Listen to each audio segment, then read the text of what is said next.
I am ready. Serbisyong totoo ng GMA News. Mga kapuso, nakararanas po ngayon ng thunderstorm ang ilang bahagi ng Batangas, Nueva Ecija, Tarlac at Metro Manila. Base po yan sa Tagaytay Doppler radar image mula naman sa Pag-asa Project NOAA at posibleng magtagal ang mga pagulan na yan hanggang mamayang alas 8 ng gabi. Pero huwag mag-alala mga kapuso, yan pong mga thunderstorm na nakikita natin ay posible hindi magtagal habang papalalim ang gabi. At sa datos nga ng Weather Central, mababa po ang tsansa ng pagulan mamayang gabi, lalo alas 11 hanggang bago mag-Noche Buena po yan dito sa Metro Manila.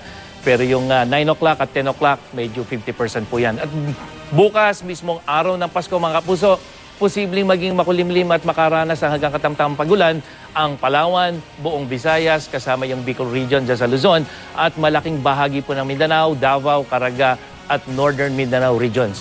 Ayon sa Pag-asa, epekto ito ng Intertropical Convergence Zone o ITZZ na nandito sa Mindanao. Magiging makulimlim din ang papawirin at may mahinang pagulan dyan sa Northern Luzon dahil naman po sa umiihip na hanging amihan. Pero ang nalalabing bahagi ng Luzon, bahagyang maulap at may mahinang pagulan. Kabilang na nga ang Metro Manila na kung saan mababa po ang tsansa ng pagulan lalo na sa umaga, bahagyang tataas yan sa hapon at gabi 30%.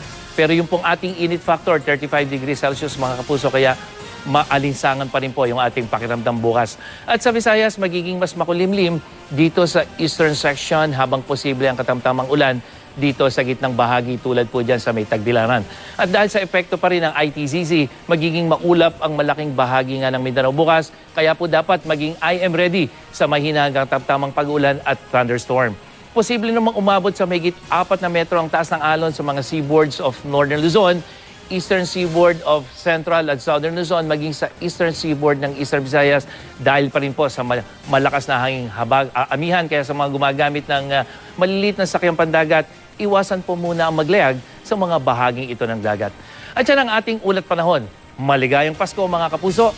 Ako po si Nathaniel Cruz para sa I Am Ready, serbisyong totoo ng GMA News.